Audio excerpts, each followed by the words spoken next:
माता की, भारत माता की, भारत माता की, महाप्रभु जगन्नाथ की, महाप्रभु जगन्नाथ की। जय श्री राम, जय श्री राम। बहनों और भाइयों,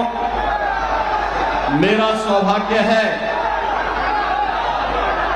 कि आज मुझे महाप्रभु जगन्नाथ के इस पावन धराधाम पर महाभगवती के इस आंगन में, शहीदों की इस क्रांति धरा में आप सबसे संवाद का अवसर प्राप्त हो रहा है। इस अवसर पर इस पावन धरा को नमन करते हुए आप सभी का मैं हृदय से अभिनंदन करता हूं, स्वागत करता हूं। मंच पर उपस्थित भारतीय जनता पार्टी के वरिष्ठ नेता, छत्तीसगढ़ से शिक्षा मंत्री श्री बृजमोहन अग्रवाल जी, चिल्का के पूर्व एमएलए डॉक्टर विभूति भूषण हरिचंदन जी, भारतीय जनता पार्टी के राष्ट्रीय प्रवक्ता और पूरी पार्लियामेंट्री कॉन्स्टिट्यूएंसी से भारतीय जनता पार्टी के हमारे लोकप्रिय प्रत्याशी डॉक्टर संबित पात्रा जी, विधानसभा चिल्का के भारतीय जनता पार्टी के हमारे प्रत्याशी श्री पृथ्वीराज हरिचंदन जी, यहां के लोकसभा के संयोजक श्री शंकर परिदा जी, विधानसभा के प्रभारी विकास पटनायक जी, विधानसभा के संयोजक श्री दुष्यंत हरिचंदन जी, मंच पर उपस्थित श्री अमरेंद्र राणा सिंह जी, श्रीमती ज्योतिष्णा वहेरा जी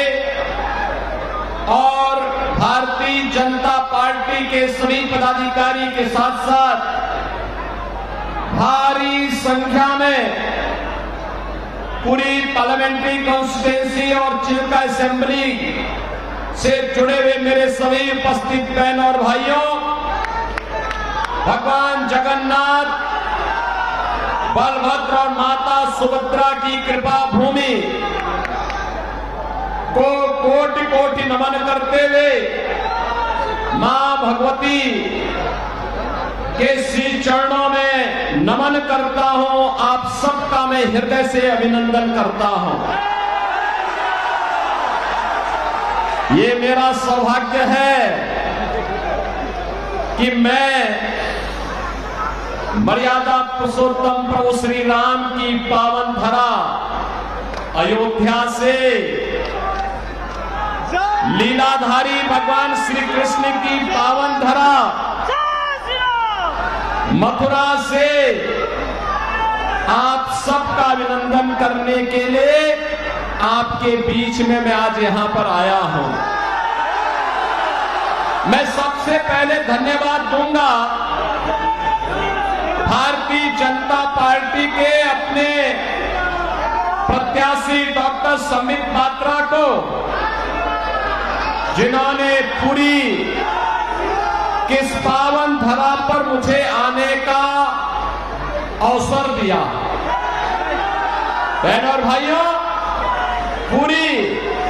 हम सनातन धर्मावलंबियों के लिए एक पावन नगरी है।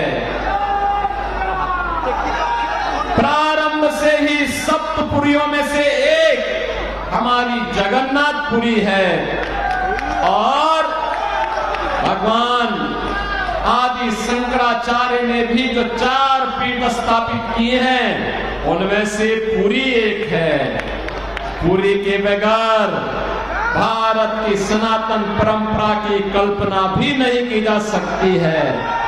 और इसीलिए जब मैं यहां आया हूं तो मां भगवती के श्री चरणों में यही प्रार्थना करने के लिए आया हूं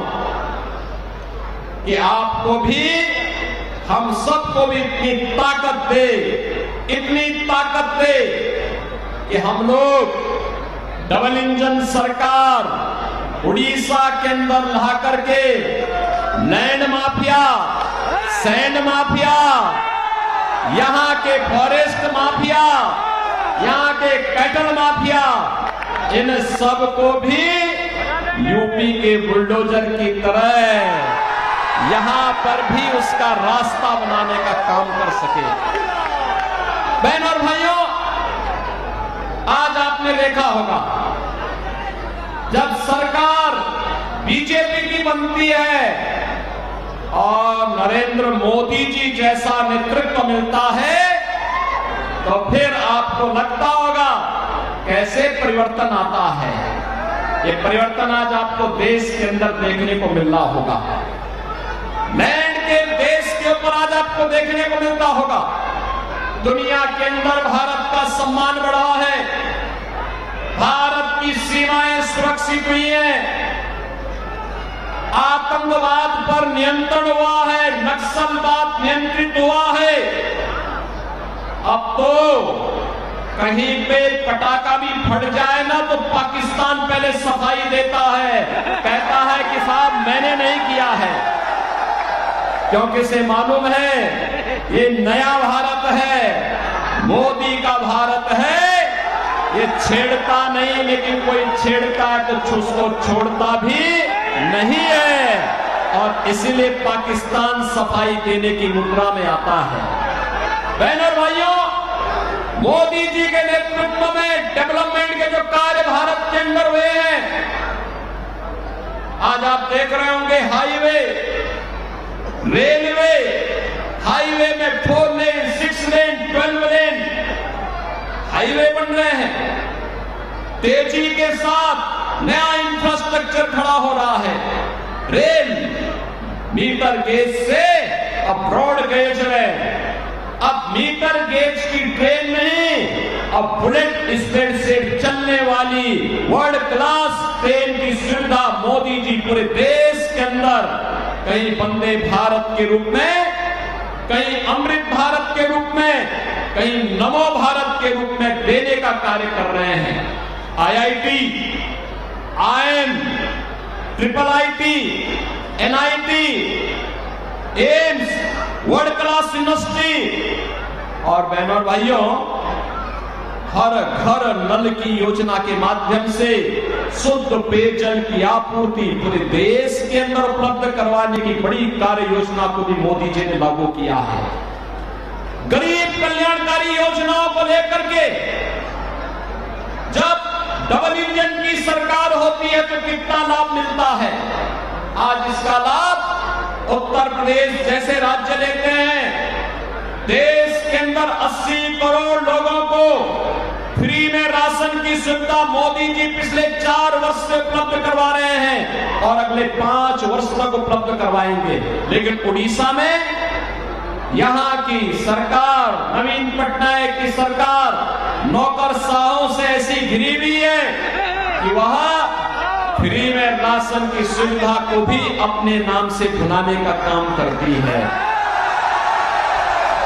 मोदी जी पूरे देश के अंदर 60 करोड़ लोगों